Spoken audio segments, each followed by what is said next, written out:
নমস্কাৰ, মই ৰঞ্জন চৌধুৰী। অসমৰ নিবনুৱাৰ কাৰণে এটা খুব ভাল খবৰ আছে দেই। অলপ খালি ধৈৰ্য ধৰিব লাগিব। তো যি নহওক, এতিয়া আমাৰ সপোনবিলাক পূৰণ হ'বলৈ গৈ আছে। এই 2014 মোদী ডাঙৰীয়াক কোৱা নাছিলে জানো, প্ৰতি বছৰে 2 কোটিকে নিবনুৱাৰ চাকৰি দিয়া হ'ব বুলি। এইটো এটা ভাল খবৰ, এতিয়া মানে হ'বলৈ গৈ আছে এইটো। তো যি নহওক, এই বিস্তৃত আলোচনাৰ আগত এটা ৰিকুৱেষ্ট, আপোনালোকে আমাৰ এই চেনেল ছাবস্ক্ৰাইব কৰিবলৈ নাপাহৰিব। প্লিজ ছাবস্ক্ৰাইব কৰিব আৰু আনকো ছাবস্ক্ৰাইব কৰিবলৈ ক'ব, কাৰণ আপোনাৰ এটা ছাবস্ক্ৰিপশ্যন আমাৰ কাৰণে বহুত জৰুৰী হয়। যোনটো মই কৈ আছিলোঁ, 2 কোটি নিবনুৱা সংস্থাপিত, মানে 2 কোটি মানে মই বোলো কওঁতে ক'ব খোজা নাই। মই অল ইণ্ডিয়া লেভেলত তাৰে পাৰ্ট হিচাপে অসমতো যথেষ্ট কেইবা লক্ষ নিবনুৱা আছে নহয়। গতিকে আপোনালোকে গম পায় যে এডভান্টেজ আছাম 2, কাৰণ এডভান্টেজ আছাম 1 অলৰেডি সৰ্বানন্দ সোণোৱালৰ সময়ছোৱাত আমি দেখিছোঁৱেই। তো খবৰ এটা আহিছে যে এডভান্টেজ অসমৰ মানে বহুত এডভান্টেজ হ'ব। বিদেশৰ বহু কোটি কোটি টকা ইনভেষ্ট হ'ব, NRI আহি আছে, ইনভেষ্টৰ আহি আছে। গতিকে এইটো এটা ভাল খবৰ, সময় ক'ব। আৰু তাতকৈ ডাঙৰ কথাটো হ'ল, মাত্ৰ 3-4 বছৰ অলপ ধৈৰ্য ধৰক। 11টা বছৰ যদি ধৈৰ্য ধৰিছেই, মাত্ৰ 3-4 বছৰ আপোনালোকে অলপ ধৈৰ্য ধৰক। এয়া হ'ল যে NF ৰেলৱেতো কিন্তু চাকৰি আপোনালোকৰ হোৱাটো মোটামুটি খাটাং বুলি ক'ব পাৰে। এনেই ইণ্ডিয়ান ৰেলৱেত কিন্তু কেইবা লক্ষ আপোনাৰ আছে দেই, মানে পোষ্ট এতিয়ালৈকে খালী হৈ আছে। তো প্ৰতি বছৰ যে 2 কোটিকে দিয়াৰ কথা আছিলে, সেইমতে যদি দিয়া হ'লে হয়তো কমপ্লিট মানে ফিল আপ হৈ গ'লে হয়। কিন্তু আমি দেখিছোঁ বিভিন্ন ৰাজ্যত, ইভেন গুজৰাট মডেলতো দেখিছোঁ, ডাবল ইঞ্জিন চৰকাৰ বিহাৰতো আমি দেখিছোঁ যে আমাৰ ল'ৰা ছোৱালী ৰেলত চাকৰিৰ কাৰণে ইণ্টাৰভিউ দিছে। ইণ্টাৰভিউ দিয়াৰ পিছত 4 বছৰৰ পৰা 7 বছৰলৈকে ৰখি আছে, ৰেজাল্ট দিয়া নাই। যদি ৰেজাল্ট দিছে, তাৰ এপইণ্টমেণ্ট হোৱা নাই। তেনেকৈ এটা দীঘলীয়া প্ৰচেছৰ মাজত আছে। তো অসমৰ ক্ষেত্ৰত টেনশ্যন নল'ব, মাত্ৰ 3-4 বছৰ ৱেইট কৰক আৰু অলপ ধৈৰ্য ধৰক। এয়া হ'লগৈ NF ৰেলৱে, যিটো সময়ত মানে চবে দিল্লীৰ নিৰ্বাচন যোৱা 5 তাৰিখে হ'ল, আৰু সেইদিনাখনে সেইটো পলাৰাইজ কৰাৰ কাৰণে মোদী ডাঙৰীয়া কুম্ভ মেলাত গৈ ডুবকি লগালে উইথ লাইট কেমেৰা একশ্যন। আৰু 8 তাৰিখেতো সেইটো মই অলৰেডি কৰিছোঁ, দিল্লী ইলেকশ্যনত BJP জিকিছে।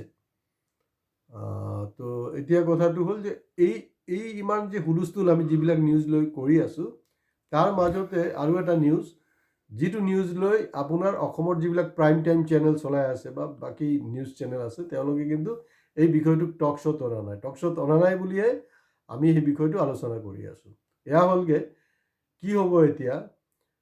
যোৱা 6 তাৰিখে দেই, 5 তাৰিখটো ইলেকশ্যন গ'ল দিল্লীৰ, কিন্তু NF ৰেলৱেৰ যোনটো হেডকোৱাৰ্টাৰ গুৱাহাটী, হেডকোৱাৰ্টাৰে এটা নটিফিকেশ্যন দিছে যে যিবিলাক মানুহ ইতিমধ্যে ৰিটায়াৰ্ড কৰিছে দেই, ৰিটায়াৰ্ড কৰা মানুহখিনি আৰু 4 বছৰলৈকে ছাৰ্ভিচ এক্সটেনশ্যনৰ এটা বন্দোবস্ত তেওঁলোকে এপ্লাই কৰিব লাগে।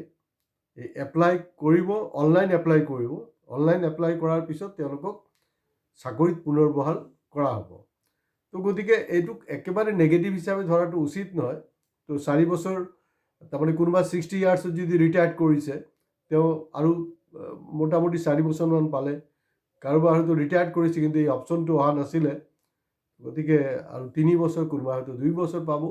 আৰু চব গোটেই যিমান পোষ্ট আছে এইবিলাক হ'লগৈ নন এক্সিকিউটিভ পোষ্ট। তো নন এক্সিকিউটিভ পোষ্টটো মোটামুটি বেয়া নহয়, ভালেই, দৰমহা পাতি ভাল।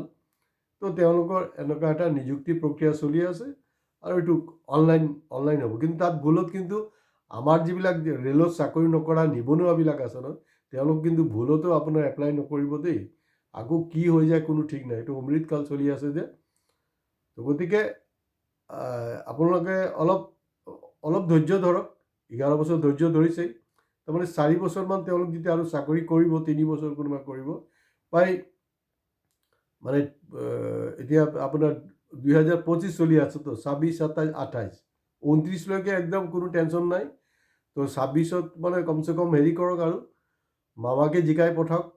হয়তো মামাই সেইবিলাক বন্দোবস্ত কৰিছে অসমত, এইটো হৈ যাব আৰু, কাৰণ NF ৰেলৱে হেডকোৱাৰ্টাৰৰ পৰা হৈ আছে আৰু ষ্টেট গভৰ্ণমেণ্টে একো নাজানে।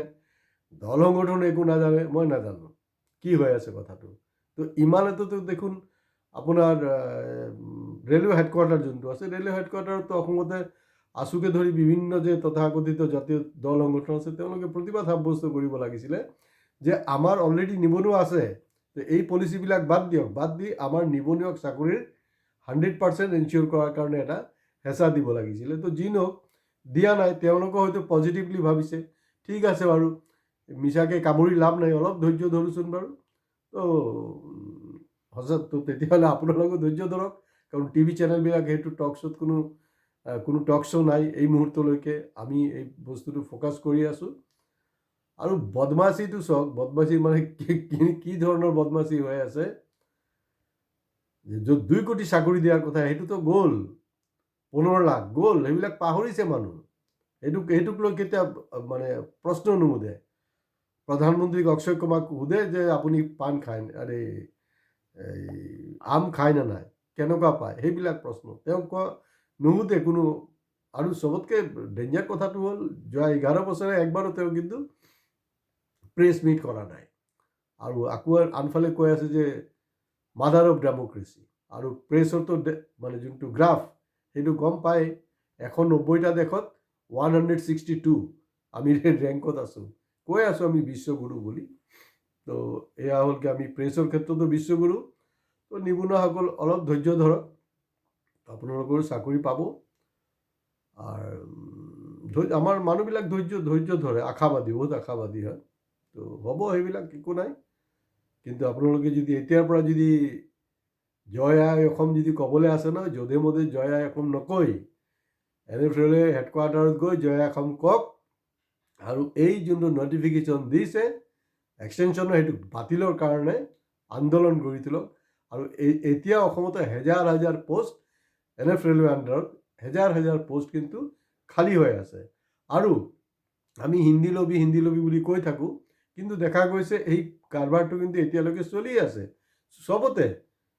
চবতে চলি আছে। এপইণ্টমেণ্টটো তাত হয়, ইয়াত অলপ দিনৰ কাৰণে আহি বাছ মানে লগে আকৌ ট্ৰান্সফাৰ তাৰ নিজৰ ৰাজ্যলৈ, তেনেকুৱাকৈ হৈ আছে। তো গতিকে এনেই আমাৰ তথাকথিত দল সংগঠনৰ নেতা পাৰিণতাবিলাকে ৰেলৰ কণ্ট্ৰাক্ট লৈ লাভ নাই, তাত অসমীয়া নিবনুৱা যুৱকৰ সমস্যাৰ সমাধান নহ'ব।